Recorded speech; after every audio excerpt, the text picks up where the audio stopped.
Aurangabad kidney अस्पताल में विश्व स्तरीय डायलिसिस केंद्र का उद्घाटन पुलिस उपायुक्त प्रशांत स्वामी इनके हाथों किया गया। त्याचबरोबर नेफ्रोलॉजिस्ट समीर सर या ठिकाणी उपस्थित आहे आणि या हॉस्पिटलमध्ये ही मशीन अद्ययावत मशीन जर्मन कंपनीची मशीन ही ग्रामीण भागातील सामान्य रुग्णांना डायलिसिससाठी फार वेळ खर्च करावा लागतो। घाटी हॉस्पिटल असेल प्रायव्हेट हॉस्पिटल असेल शहरामध्ये मागवलेली आहे। ही अद्ययावत फ्रेसिनियस जर्मन कंपनीची वर्ल्ड वाइड डायलिसिस मशीन आहे।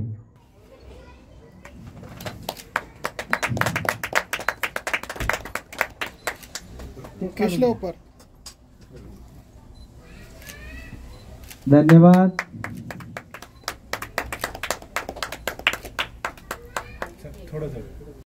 आज या ठिकाणी आपले डॉक्टर आदित्य येळीकर यांनी डायलिसिसचे नवीन मशीनचे या ठिकाणी उद्घाटन केलेलं आहे। त्यासाठी उपस्थित राहण्याची मला संधी मिळाली, त्याबद्दल मी त्यांचा आभार व्यक्त करतो। आपल्या शहरामध्ये खरोखरच याची आवश्यकता होती, कारण मेडिकल फॅसिलिटीजवरती म्हणजे जे सर्व नागरिक असणार आहेत त्यांना ही सुविधा उपलब्ध होणार आहे।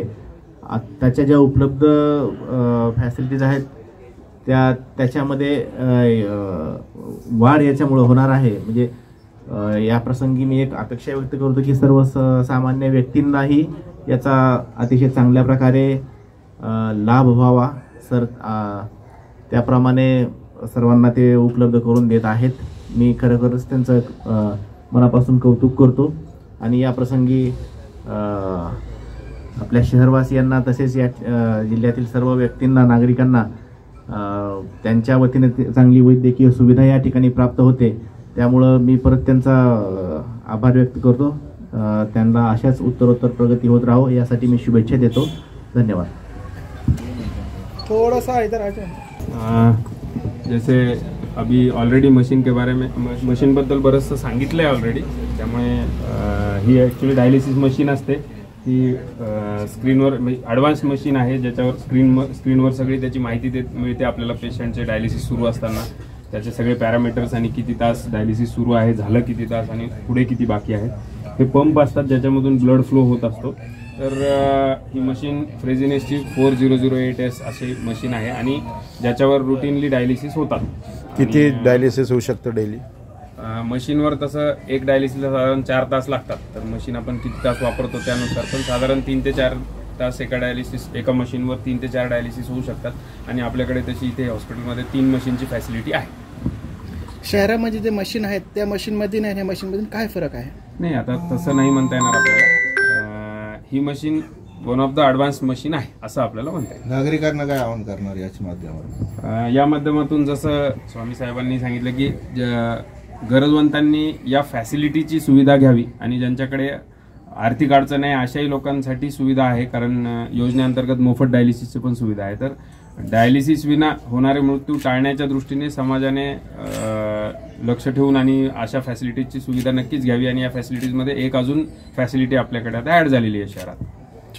ह्या छोटेखानी उद्घाटन प्रसंगी आपल्या शहरातले पोलीस उपायुक्त आणि लातूरचे पुत्र श्री प्रशांत स्वामी, कारण आम्ही पण लातूर जिल्ह्यातले आहोत म्हणून आमचं विशेष प्रेम आहे त्यांच्यावर, तर ते इथे आलेले आहेत। त्यांचं मी मनापासून खूप खूप स्वागत करते। तसेच आपण पत्रकार मंडळी, काही रुग्णांचे नातेवाईक आणि काही शुभचिंतक इथे जमलेले आहेत। खरं म्हणजे मला थोडं वेगळ्या अँगलमधनं मी आज सांगणार आहे की डायलिसिसचं प्रमाण आपल्या समाजामध्ये का बरं वाढलेलं आहे सध्या। त्याला मूळ कारण असं आहे की पूर्ण जगातलं रिसर्च म्हणजे संशोधन असं सांगतं की आता कंटेजियस आणि इन्फेक्शियस डिसीजेस म्हणजे आजार हे कमी झाले आहेत। इन्फेक्शियस म्हणजे जसं व्हायरल फीवर आहे, एकापासून दुसऱ्याला होतो, त्याच्याऐवजी आता जागा घेतलेली आहे मेटाबॉलिक डिसीजेसनी। मेटाबॉलिक म्हणजे काय? आपल्या शरीरातल्या वेगळ्या वेगळ्या ऑर्गन्सचं मेटाबॉलिझम म्हणजे कार्यपद्धती ही कमी पडते आहे आणि त्यामुळे तो ऑर्गन किंवा ते अवयव फेल होत आहे। उदाहरणार्थ आता तुम्ही बघाल की India is one of the hub for diabetes असं म्हटलेलं आहे. डायबिटीस 20 वर्षापूर्वी आपल्या देशामध्ये विशेष माहीत नव्हता, पण आता तुम्ही बघाल की प्रत्येक 4 रुग्णांच्या मागे एका रुग्णाला डायबिटीस आहे. डायबिटीस कधीच एकटा येत नाही, त्याचा सोबती असतो ब्लड प्रेशर म्हणजे हायपरटेन्शन.